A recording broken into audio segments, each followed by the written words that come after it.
Hello dear students, very good morning, good evening or good afternoon. તમે જ્યારે પણ આ વિડિયો જુઓ એના અકોર્ડિંગ તમારી મોર્નિંગ ગુડ, આફ્ટરનૂન ગુડ અથવા તો ઇવનિંગ ગુડ બનાવી શકો છો. આઈ રિયલી વિશ તમે બધા ઘરે સેફ છો, મજામાં છો અને લેક્ચર્સને એન્જોય કરી રહ્યા છો. લાસ્ટ લેક્ચર્સની અંદર બેટા પ્રીવિયસ લેક્ચરની અંદર આપણે 14મું જે ચેપ્ટર છે આપણું જે છે નિવસન તંત્ર એ આપણે કમ્પ્લીટ કર્યું છે. અત્યારે હવે આપણે જોવા જઈ રહ્યા છે એકચ્યુઅલી સેકન્ડ યુનિટ જે છે એની અંદર ત્રીજું ચેપ્ટર અને આમ અગર સિક્વન્સ અકોર્ડિંગ જોવા જઈએ તો ચેપ્ટર નંબર 7 જેને આપણે કહીએ છીએ બેટા ઉદ્વિકાસ.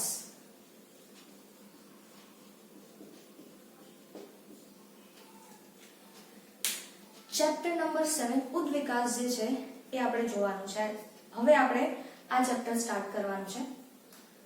તો સૌથી પહેલા હું તમને અમુક બેઝિક લેંગ્વેજમાં અગર એવું પૂછે કોઈ બી એનીવન તમને અગર કોઈ એવું પૂછવામાં આવે કે ઉદ્વિકાસ તમે કોને કહેશો તો તમારા મગજમાંથી સૌથી પહેલા ઉદ્વિકાસ એટલે શું નીકળશે તમારા મગજમાં જે સૌથી પહેલો વિચાર આવે છે એ શું છે?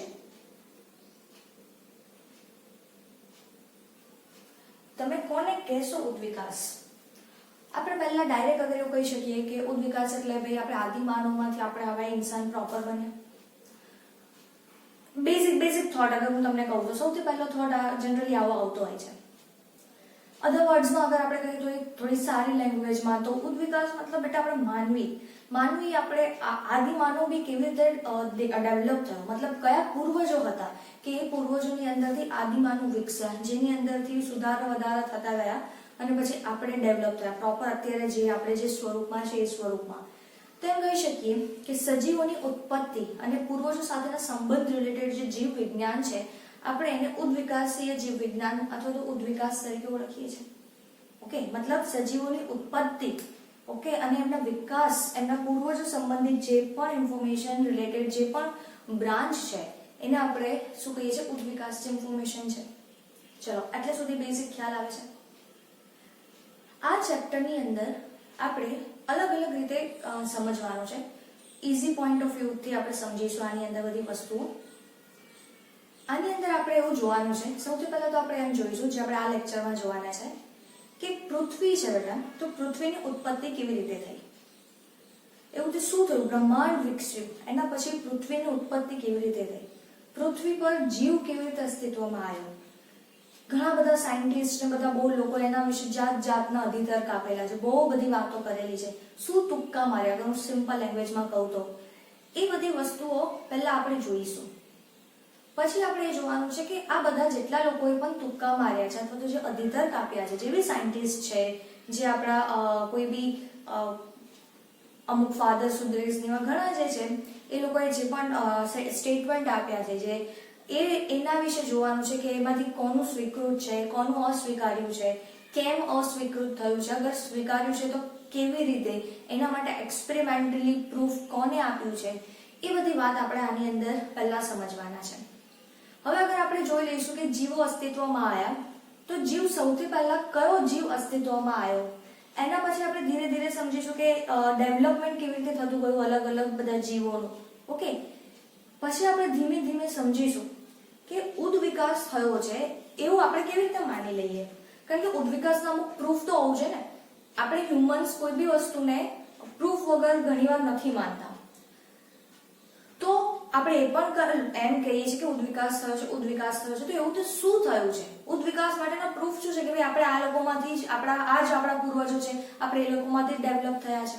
ઓકે, એના માટેના પ્રૂફ શું છે વગેરે વાતો પણ જે છે બેટા એ આપણે આ ચેપ્ટરની અંદર સમજવાની છે. ચલો તો હવે આપણે સ્ટાર્ટ કરીએ છીએ આપણો ચેપ્ટર ઉદ્વિકાસ.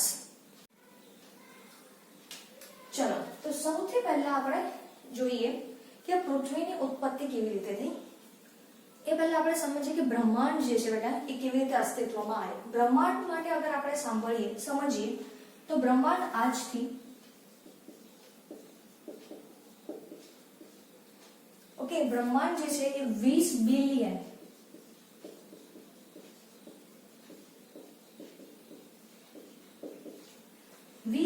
લગભગ 20 બિલિયન વર્ષ પહેલા અસ્તિત્વમાં આવ્યું.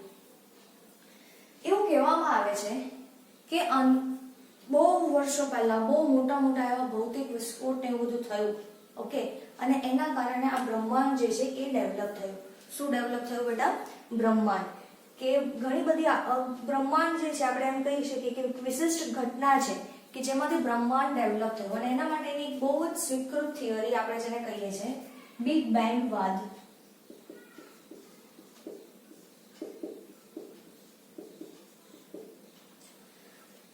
બિગ બેંગ વાદ અનુસાર લગભગ 20 બિલિયન વર્ષ પહેલા બ્રહ્માંડ જે છે એ અસ્તિત્વમાં આવ્યું. બ્રહ્માંડની અંદર બેટા બહુ જ બધી આકાશગંગાઓ છે. શું છે? બહુ જ બધી આકાશગંગાઓ આપણને જોવા મળે છે. આ આકાશગંગામાં તારા છે, વાયુઓ છે, ધૂળના વાદળો છે. તો અગર હું આમ લખું તો કે બ્રહ્માંડ, એની અંદર તમને જોવા મળે છે આકાશગંગાઓ. આકાશગંગાની અંદર શું છે બેટા? તો કે તારા, વાયુઓ,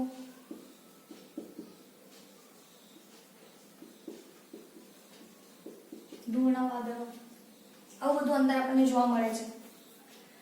આ આકાશગંગાઓ અને બ્રહ્માંડ જે છે તમે જોશો તો એની અંદર, બ્રહ્માંડની અંદર એટલી બધી વિશાળ શક્તિઓ, એટલો બધો વિસ્ફોટ ને એવું બધું થાય છે બેટા. અને એટલા મોટા અમાઉન્ટની અંદર, બહુ જ હ્યુજ અમાઉન્ટની અંદર એનર્જી ડેવલપ થયા કરે છે. અને એટલી હાઈ ઇન્ટેન્સિટીથી જે એનર્જી ડેવલપ થાય છે એના કારણે આપણું બ્રહ્માંડ છે એ સતત શું પામતું હોય છે બેટા? વિસ્તરણ પામે છે. તમને લોકોને ખબર છે ને E = mc². ફિઝિક્સમાં કે કેમિસ્ટ્રીમાં આઈ એમ સો શ્યોર, આપણું ફિઝિક્સ એટલું બધું એક્સેલ સારું છે નહીં, બટ હા E = mc². ખબર છે? આવું એક સૂત્ર આવે છે કે એની અંદર એવું કહેવામાં આવ્યું છે, એને આપણા બાયોલોજીમાં કેવી રીતે અગર સમજવું બ્રહ્માંડના કિસ્સામાં, તો એની અંદર એટલા બધા બેટા ભૌતિક વિસ્ફોટ થાય છે. બહુ જ હાઈ એનર્જી જે છે વિકિરણ સ્વરૂપે ઉત્પન્ન થાય છે, રિલીઝ થાય છે. અને એના કારણે આપણું જે બ્રહ્માંડ છે એ સતત શું થાય છે બેટા? વિસ્તરણ પામ્યા કરે છે. ઈચ એન્ડ એવરી સેકન્ડ જે છે બ્રહ્માંડ વિસ્તરણ પામે છે. ઓકે, આ આપણે આવું યાદ રાખવાની જરૂર નથી, પણ આ એક થોડુંક બેકગ્રાઉન્ડ કે આપણે આજે ભણી રહ્યા છે એની અંદર આપણે લગભગ એવી રીતે જ વાત કરવાની છે. આવું કંઈક થયું હશે, આવું કંઈક થયું હશે. ચોક્કસ રીતે આપણે એવું નથી આવું થયું હતું, ઓકે, આમ જ થશે એવું નથી કહી શકતા. આપણે એવું જ બોલવાનું છે કે આવું કંઈક થયું હશે. આપણે એવા જ વર્ડ યુઝ કરવાના છે. તો અહીંયા આપણે એક જોઈ રહ્યા છે આકાશગંગા જે છે એ તારા, વાયુ, ધૂળના વાદળો ભરપૂર પ્રમાણમાં આપણને એમાં જોવા મળે છે. સ્ટાર્સ પણ અગર તમે જુઓ બેટા તારા, તો તારા જે છે એ બીજું કશું જ નથી, એક પ્રકારના ધૂળ છે અથવા તો વાયુઓનું જ બનેલું છે. ઓકે, અને આ બધી વસ્તુઓ ડેવલપ થાય છે બેટા ભૌતિક વિસ્ફોટોને કારણે.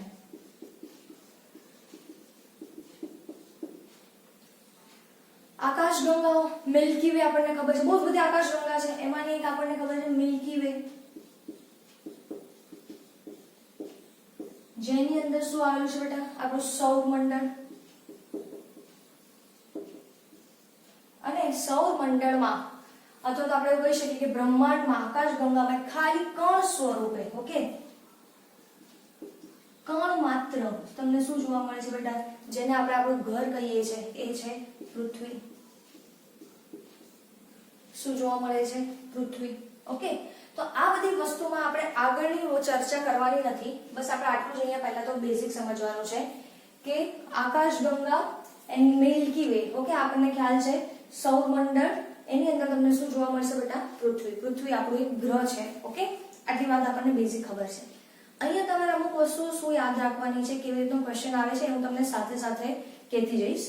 ફિલહાલ અહીંયા તમારે એક આ યાદ રાખવાનું છે કે બિગ બેંગ થિયરી, બ્રહ્માંડ જે છે 20 બિલિયન વર્ષ પૂર્વે અસ્તિત્વમાં આવ્યું. હું તમને ટાઈમ સ્કેલ પણ આપું છું હમણાં કે ભાઈ બ્રહ્માંડ કેટલા સાલ પહેલા ડેવલપ થયું, પૃથ્વી કેટલા સાલ પહેલા અસ્તિત્વમાં આવી, પછી પ્રથમ જીવ માટેના પુરાવા કેટલા સાલ પહેલા મળ્યા, કોષ કેટલા વર્ષ પહેલા અસ્તિત્વમાં આવ્યો. બિલકુલ આપણે બધી વસ્તુઓ આપણે ચર્ચા કરવાની છે, બટ ધીરે ધીરે કરવાની છે, કારણ કે આ એક ટાઈપની સ્ટોરી જ છે જે આપણે ભણી રહ્યા છે બેટા. ઓકે, તો સ્ટોરીને ગઈમાં વાત કરવાની મજા ના આવે, ધીરે ધીરે ફીલ લઈને કામ કરવાનું છે. આ બ્રહ્માંડ છે બેટા એ ધીરે ધીરે શું થાય છે? વિસ્તરણ પામે છે. એ તો મેં તમને કીધું. જેમ જેમ આ વિસ્તરણ પામે છે બ્રહ્માંડ, જેમ જેમ વિસ્તરણ પામે છે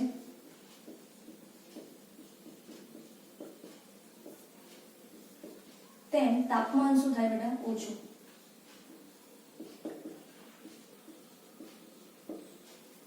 ધીરે ધીરે તાપમાન, કારણ કે વધારે ફેલાતું, તમે એમ સમજો કોઈ એક જ જગ્યાએ તમે વસ્તુ રાખી મૂકશો તો એ ગરમ ને ગરમ રહેશે. તમે એને અગર સ્પ્રેડ કરી દો છો તો ધીરે ધીરે એની અંદરથી ગરમી શું થાય છે બેટા? નીકળતી જાય છે. ઓકે, આ વસ્તુ આપણને ખબર છે. પછી આપણે આની અંદર આગળ જોઈએ તો આની અંદર આપણને સ્ટાર્ટિંગમાં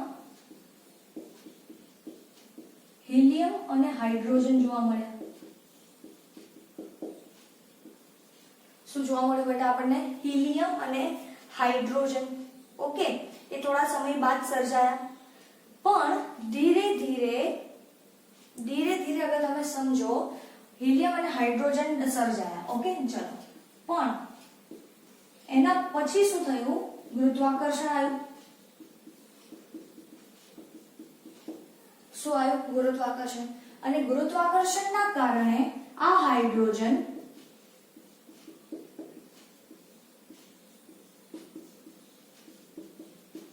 અને હિલિયમ શું થયા બેટા? એકત્રિત થયા.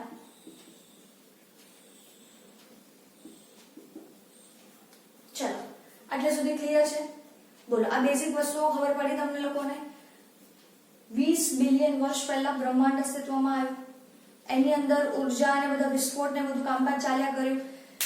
આકાશગંગા, એમાંની એક છે મિલ્કી વે, એમાં આપણું સૌરમંડળ, અને એક સમજો એવા માત્ર એક કણ સ્વરૂપે તમારે શું જોવા મળી બેટા? પૃથ્વી જોવા મળે છે. ઓકે, એટલે પૃથ્વી લગભગ આપણે જોઈએ તો 4.5 બિલિયન વર્ષ પૂર્વે અસ્તિત્વમાં આવી. ઓકે, પૃથ્વી કેટલા બિલિયન વર્ષ પહેલા અસ્તિત્વમાં આવી બેટા? 4.5 બિલિયન વર્ષ પહેલા અસ્તિત્વમાં આવી. હું હજી પણ તમને એક ટાઈમ સ્કેલ ધીરે ધીરે લખાવું છું. હવે અહીંયા આપણે આ બધી વસ્તુને બહુ ડિટેલમાં નથી ચર્ચા કરવાની. હવે આપણે મેઇનલી ફોકસ કરવાનું છે પૃથ્વી પર. કારણ કે આપણું ઘર છે ને, તો આપણે બીજાના ઘરમાં શું કામ જાગીએ? આપણે આપણા ઘરની વાતો ના કરીએ. આપણે ઘરમાં આટલી બધી વસ્તુઓ છે જાણવા માટે કે કેવી રીતે ડેવલપ થયું, શું કામકાજ થયું વગેરે વગેરે છે, તો આપણે શું કામ આજુબાજુની બીજી વાતો કરીએ? આપણે એ ના જોઈએ કે આપણા ઘરમાં આ આપણું ઘર કેવી રીતે ડેવલપ થયું. ફાઇન, તો પહેલા તમે બેઝિક પોઈન્ટ જે મેં લખ્યા છે એ લખી લો. એના પછી હું તમને સમજાવું કે પૃથ્વી પર આગળ શું કામકાજ થયું એ આપણે હમણાં જોઈએ. ચલો, એટલે આટલું તમે એકવાર લખી લો.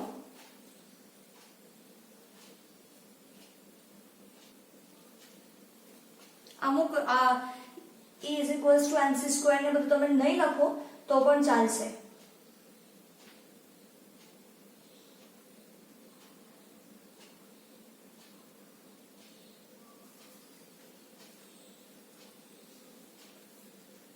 ચલો, હવે આપણે જોવાનું છે કે પૃથ્વી પર ધીરે ધીરે આગળ શું થયું. ઓકે, તો આપણે જોતા જઈએ કે હવે આપણી જે માતા જે છે પૃથ્વી, એના પર શું કામકાજ થયું.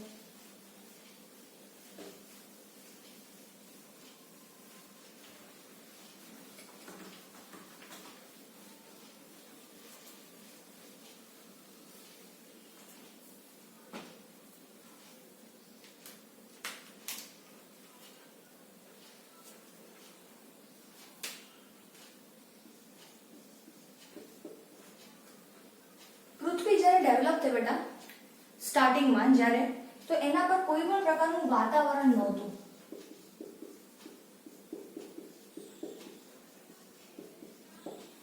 કોઈ વાતાવરણ નહોતું પૃથ્વી પર. જ્યારે આપણે પૃથ્વી જે છે એનો જન્મ થયો એ વખતે ત્યાં કોઈ પણ પ્રકારનું વાતાવરણ હતું નહીં. ધીરે ધીરે એની અંદર અમુક વસ્તુઓ તમને જોવા મળશે. કઈ કઈ વસ્તુઓ? તો કે આપણે બોલી શકીએ એમોનિયા, મીથેન. પાણી બી હતું, પણ કયા સ્વરૂપે હતું બેટા? વરાળ સ્વરૂપે. ઓકે,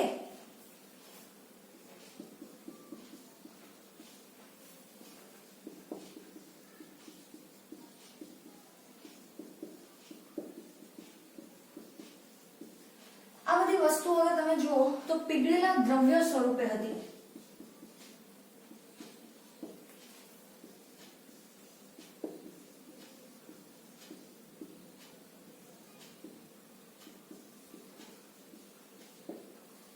કયા સ્વરૂપે બેટા? પીગળેલા દ્રવ્ય સ્વરૂપે જોવા મળી. શરૂઆતના એ દિવસોમાં કોઈ ઓઝોન પણ નતું. ઓકે, શાનું નિર્માણ નતું થયેલું બેટા? ઓઝોનનો પણ અભાવ હતો.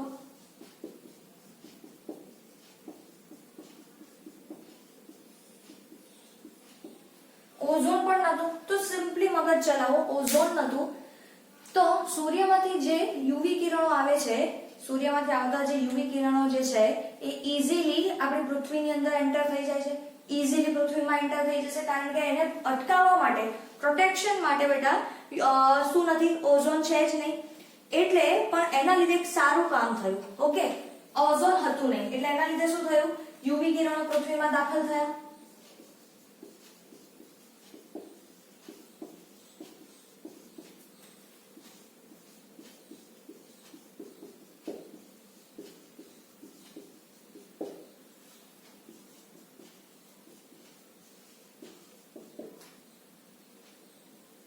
ચલો, તો આણે બહુ સારું કામ કર્યું. પૃથ્વીમાં દાખલ થયો તો એણે શું કામ કર્યું બેટા?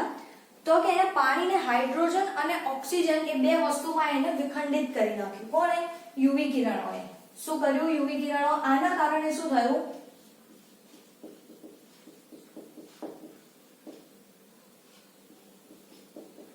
પાણીની જે બાષ્પ હતી એમાંથી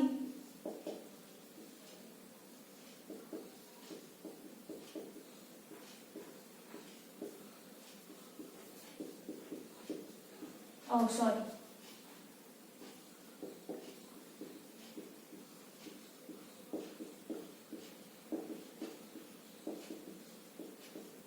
હાઇડ્રોજન અને ઓક્સિજન છે, બંનેને શું કરી દીધું? વિખંડિત કરી દીધું. હવે આ ઓક્સિજન મુક્ત છે, હાઇડ્રોજન પણ મુક્ત છે, એ અલગ અલગ વસ્તુઓ સાથે શું થશે બેટા? જોડાઈ જશે. ઓકે, આ બધી વસ્તુઓ જોડાશે, એના કારણે H2 મુક્ત થયો. એ એમોનિયા અને મિથેન આ બધા સાથે જોડાઈ શકે છે. હાઇડ્રોજન મુક્ત થયો. શું મુક્ત થયો? H2 મુક્ત થયો. ઓક્સિજન પણ મુક્ત થઈ ગયો બેટા. તો હવે આ ઓક્સિજન જોડાઈને પાણી, કાર્બન ડાયોક્સાઇડ અને બીજા સંયોજનોની રચના કરી શકે છે. H2 મુક્ત થયો, O2 પણ મુક્ત થયો. હવે આ O2 જે છે એ હાઇડ્રોજન સાથે જોડાઈને શું બનાવી શકે છે? પાણી, CO2, અન્ય સંયોજનો.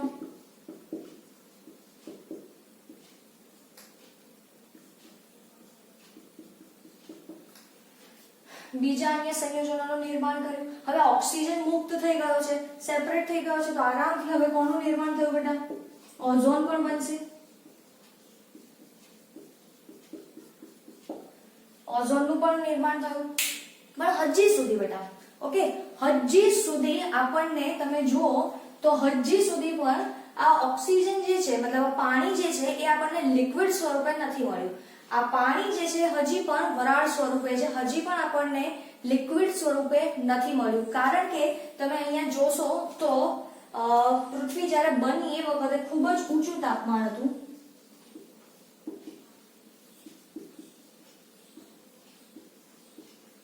મતલબ 800 કરતા પણ વધારે હતું. અને સ્ટાર્ટિંગમાં જ્યારે પૃથ્વી ડેવલપ થઈ 4.5 billion years ago, okay, billion વર્ષ પૂર્વે, તો એ વખતે એની અંદર ઓક્સિજનનો અભાવ હતો. અને એના લીધે આપણે એવું કહી શકીએ જ્યારે પૃથ્વીનું નિર્માણ થયું એ વખતે પૃથ્વી પર રિડ્યુસિંગ એવું એટમોસ્ફિયર હતું. કેવી કન્ડિશન હતી બેટા? રિડ્યુસિંગ સ્થિતિ હતી, અથવા તો અવનત અવસ્થા હતી. ઓક્સિજન નતું ને, એટલા માટે આપણે કહી શકીએ અવનત અથવા તો રિડ્યુસિંગ વાતાવરણ. અને ખૂબ જ ઊંચું તાપમાન હતું. અને આ સુધી હમણાં હું તમને ડ્રો કરીને બી સમજાવું છું. હજી સુધી પણ આપણી જે પૃથ્વી છે બેટા એ એકદમ ગોળ એવી મસ્ત નથી બનેલી. ઓકે, કેવી હતી હું હજી તમને આગળ હજી સમજાવું છું. પણ આપણી પૃથ્વીની સપાટી પર બહુ જ મોટા પ્રમાણમાં શું જોવા મળતા હતા? તો કે જ્વાળામુખી જોવા મળતા હતા.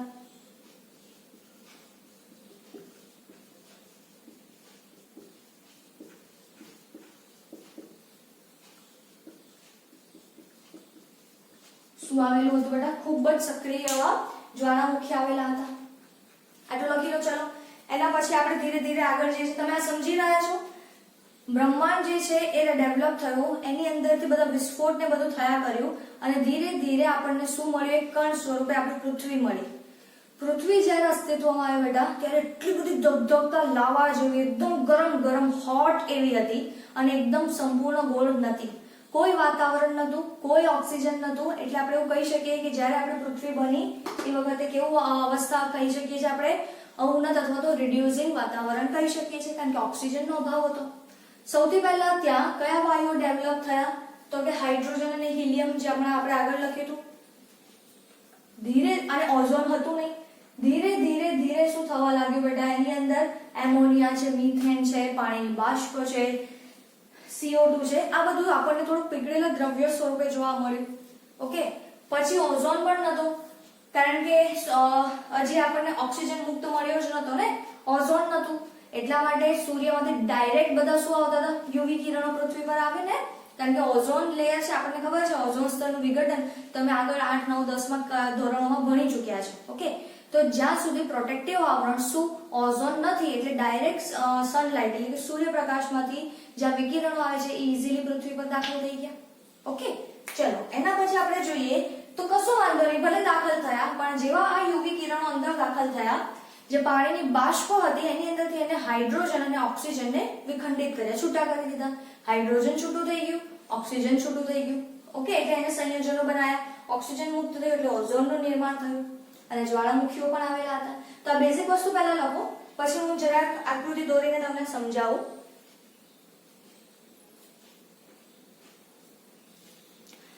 ફર્સ્ટ આટલું લખી લો.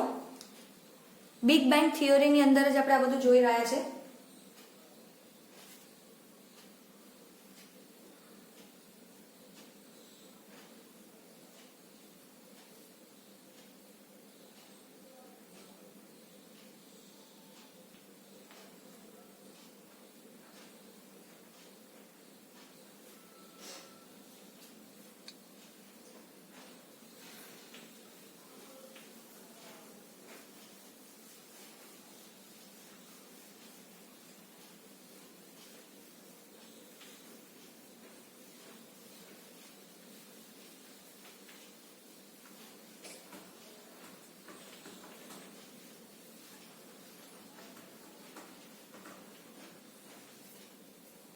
તમને એવું થશે કે મેડમ તમે તો એવું કહો છો કે પૃથ્વી શરૂઆતમાં જે બની ત્યારે એવું ગોલ ગોલ પૃથ્વી નથી.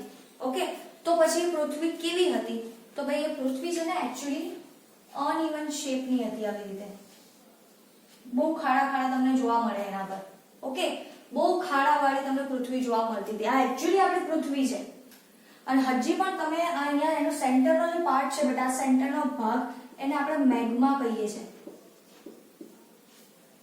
ઓકે, જે લાવાથી ભરપૂર છે, ગરમ ગરમ રીતનું છે. ધીરે ધીરે તમે એમ સમજો, મેં તમને કીધું એવી રીતે વાતાવરણ ઓક્સિજન મુક્ત થયો. ઓકે, હાઇડ્રોજન બી મુક્ત થયો. હવે હાઇડ્રોજન અને ઓક્સિજન બંને કમ્બાઈન થાય છે અને શું બન્યું? પાણી. એ પહેલા આપણે આગળ જોઈએ તો સમજો, અહીંયા બહુ જ બધા જ્વાળામુખી હતા. આવી રીતે એમ સમજો,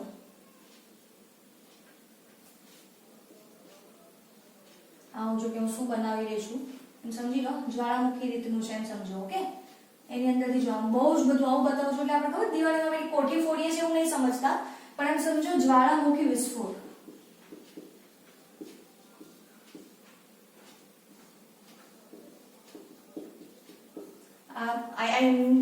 બિલકુલ મને ખબર છે કે આપણે દિવાળીમાં પેલી કોઠી સળગાઈએ છીએ, અનાર જેને કહેવાય, એના જેવું લાગે છે, બટ એવું નહીં વિચારશો પ્લીઝ.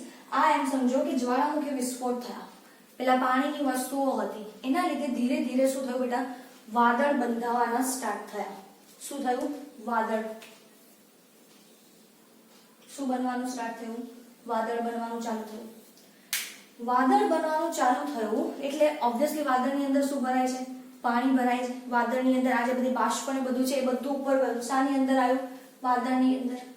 વાદળ પરથી તમે જોશો, વાદળમાંથી ઓબ્વિયસલી શું થશે? પાણી નીચે આવશે વરસાદ સ્વરૂપે.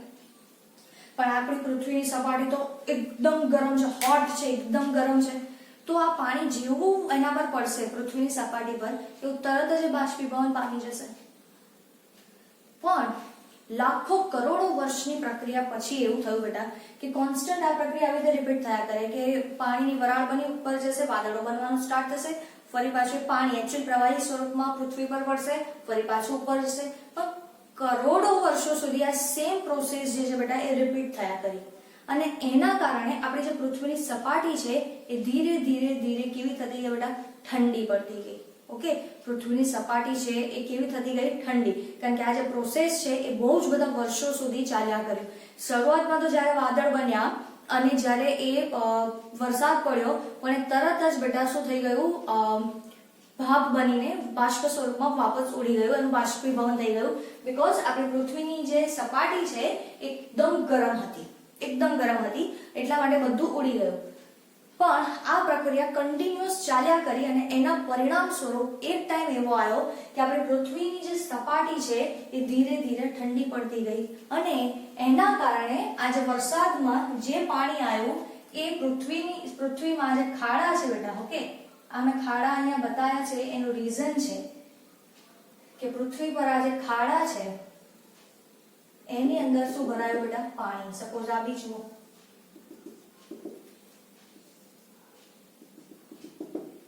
ઓકે, આ ખાડાઓમાં પાણી ભરાયું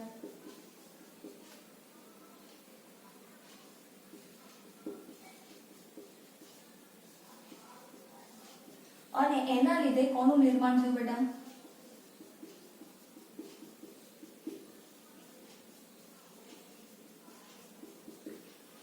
મહાસાગરોનું નિર્માણ થયું. કોનું નિર્માણ થયું? મહાસાગરો. સમજ પડી કે આ ખાડાઓની અંદર પાણી ભરાતું ગયું અને પ્રોસેસ આખી રિપીટ થતી ગઈ અને એક ટાઈમ એવો આવ્યો કે જ્યારે આ ખાડાઓની અંદર શું થયું બેટા? પાણી ભરાતું ગયું અને એના લીધે કોનું નિર્માણ થયું? તો કે મહાસાગરોનું નિર્માણ થયું.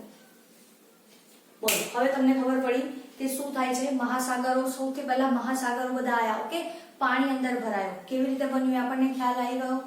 ફાઇન. હવે અહીંયા હું તમને લોકોને આપણે આ એક પેરેગ્રાફમાં આટલું જ યાદ રાખવાનું છે હમણાં, કારણ કે વચ્ચેની હજી પણ આમ સમજો કે આપણું જે અર્થ છે બેટા, આપણી પૃથ્વી છે, એનો જે સેન્ટર પાર્ટ છે જેને આપણે મેગ્મા કહીએ છીએ એ તો હજી પણ ગરમ છે. ઓકે, પણ એ જે સપાટી અને જે બધું સરફેસની વાત કરી રહ્યા છે એ આ વરસાદ ધીરે ધીરે પ્રવાહી જમા થતું ગયું ખાડાઓની અંદર અને એના લીધે કોનું નિર્માણ થયું બેટા?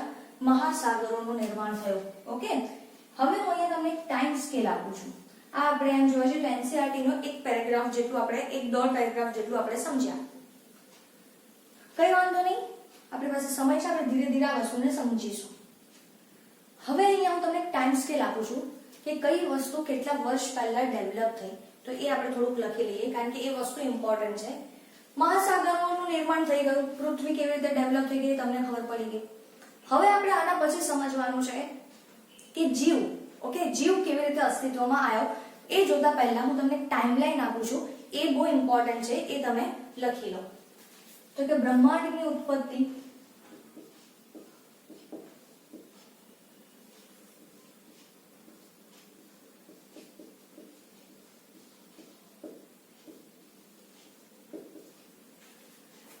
$20 બિલિયન વર્ષ પૂર્વે. પૃથ્વીની ઉત્પત્તિ આપણી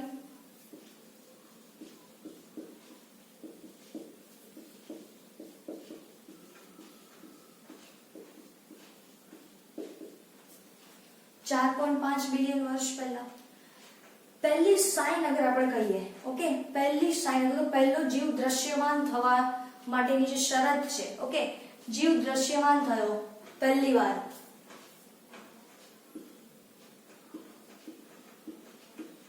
દ્રશ્યમાન, અથવા હું તમને લખું ફર્સ્ટ સાઇન ઓફ લાઈફ, તો એ તમને જોવા મળશે બેટા 4 બિલિયન વર્ષ પહેલા.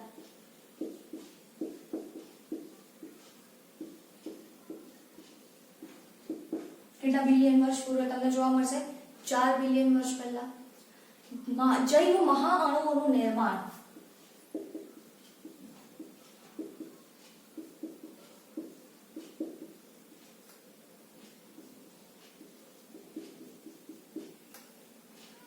ઓકે, જૈવ મહાઅણુઓનું નિર્માણ અગર આપણે કહીએ તો એ 3 બિલિયન વર્ષ પૂર્વે થયું બેટા.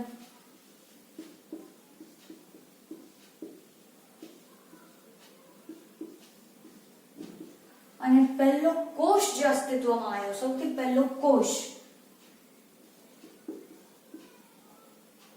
તો એ આવ્યો છે બેટા 2 બિલિયન વર્ષ પહેલા.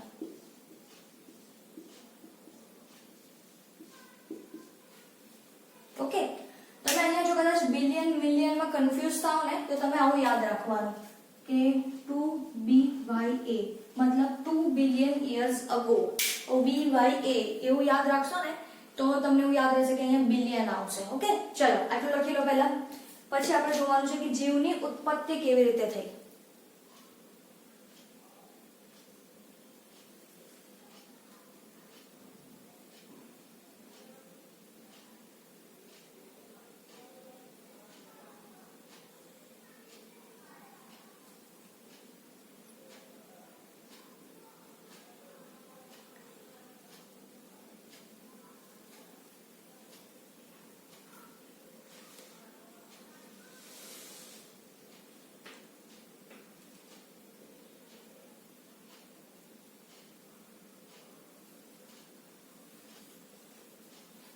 ચલો ડન. તો પછી હવે આપણે આગળ સ્ટાર્ટ કરીએ કે જીવની ઉત્પત્તિની વાત જોઈ લઈએ. આપણે થોડી વાર્તાઓ જોઈ લઈએ. ઓકે,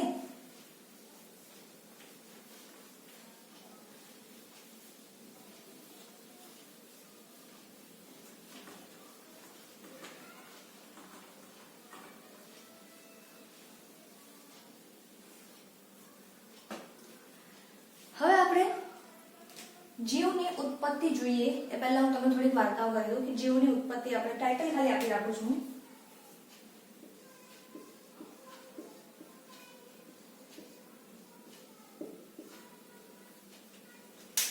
જીવની ઉત્પત્તિ અગર આપણે સમજીએ બેટા તો બહુ જ બધા વૈજ્ઞાનિક લઈ લો, પછી અલગ અલગ પ્રકારના જે ધાર્મિક ગુરુઓ આપણે કહીએ છીએ એ લોકો છે, ઘણા બધા લોકોએ જાત જાતના તર્ક વિતર્ક આપ્યા. ઘણા લોકો એવું કીધું ભાઈ કે એકાએક ભગવાનની ઈચ્છા થઈ અને એમને જીવનું નિર્માણ કરી દીધું, એવું એમને માણસો બનાવી દીધા. અમુકનું એવું કહેવું હતું કે ઉલ્કાઓ પડી અને ઉલ્કાઓના કારણે જીવનું નિર્માણ થયું. અમુકનું એવું કહેવું હતું કે કોઈ પણ નિર્જીવ વસ્તુ છે, ઓકે, નિર્જીવ વસ્તુ એમાંથી સજીવોનું નિર્માણ થયું. એટલે એક સાયન્ટિસ્ટ છે, એમનું હું નામ અત્યારે મને એઝ યાદ નથી આવતું, પણ એમને કોઈ એક્સપેરિમેન્ટ કે એવું કંઈ કરતા હતા અને એમણે એવું કીધું કે હું મારા પરસેવાવાળું શર્ટ જે છે અને મારા પરસેવાવાળા કપડાં છે એની અંદર અગર હું ઘઉં અથવા તો જુવારના દાણા જે છે એ મૂકી દઈશ તો એની અંદરથી ઉંદર ડેવલપ થઈ જશે. એમને એવું કીધું કે સ્વયંસ્ફુરિત જીવ જે છે એ નિર્જીવ વસ્તુમાંથી જાતે બની જાય છે, જીવિત આવી જાય છે. ઓકે, નિર્જીવ વસ્તુમાંથી જાતે પ્રગટીને આવે છે, ડેવલપ થઈ જાય છે, એવું કેવું હતું ભાઈ એમનું. ઓહ, આવું પોસિબલ છે? તમે મને કહો.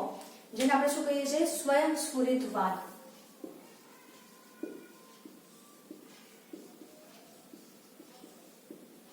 કે ભાઈ જાતે બની ગયા. ઓકે, કોઈ બી નિર્જીવ વસ્તુ હતી એની અંદરથી આ ડેવલપ થયા અને બની ગયા, એવું કેવું હતું એમનું.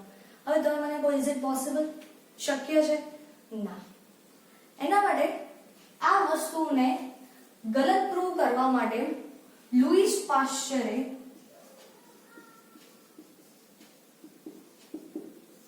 પ્રયોગ કર્યો. ઓકે, લુઈસ પાશ્ચર જે છે બેટા, એમણે પ્રયોગ કર્યો અને એ પ્રયોગ પરથી એમણે સાબિત કર્યું કે આ જે સ્ટેટમેન્ટ છે સ્વયંસ્ફુરિતવાદ માટે કે નિર્જીવ વસ્તુમાંથી સજીવનું નિર્માણ, આ વસ્તુને નકારવા માટે એમણે એક્સપેરિમેન્ટ કર્યો. શું એક્સપેરિમેન્ટ કર્યો લુઈસ પાશ્ચરે? તો એમણે 2 ફ્લાસ્ક લીધા और चंबू,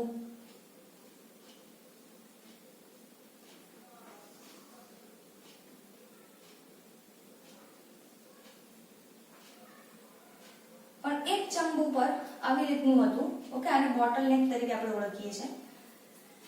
એમાં એમને કોટન ફસાઈ દીધું, મતલબ રૂ. અને આની અંદર શું રાખ્યું એમણે? મૃત ઈસ્ટ. ઓકે, આની અંદર એમણે આ ફસાઈ દીધું, રૂ ફસાઈ દીધું. બીજો સેમ ફ્લાસ્ક લીધો બેટા એમણે, સેમ ફ્લાસ્ક. પણ એની અંદર એમણે શું કામ કર્યું?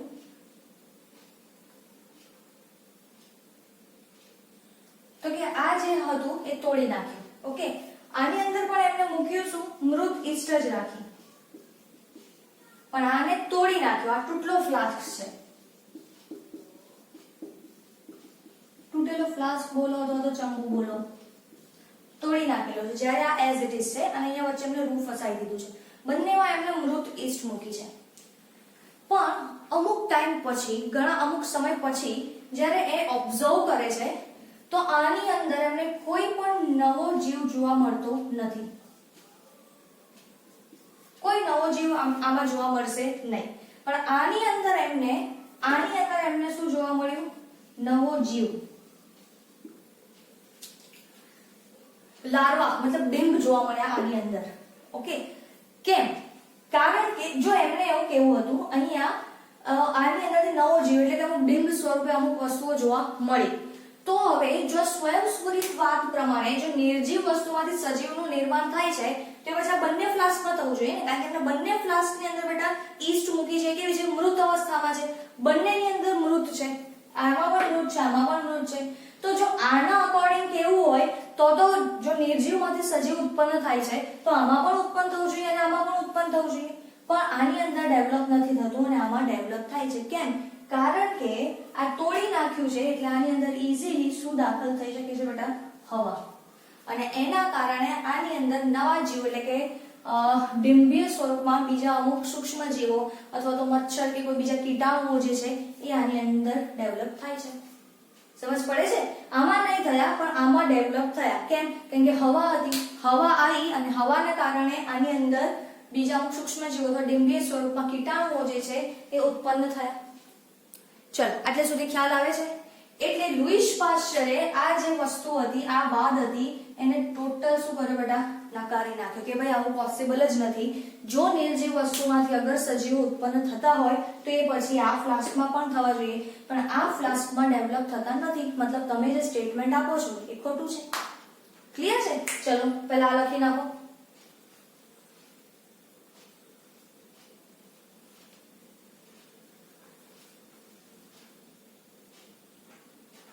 આ જેવું મેં ડ્રો કર્યું છે એવી રીતે જ કરજો. ઓકે, બહુ એકદમ શબ્દશઃ તમારે આની અંદર કરવાની કોઈ જરૂર છે નહીં.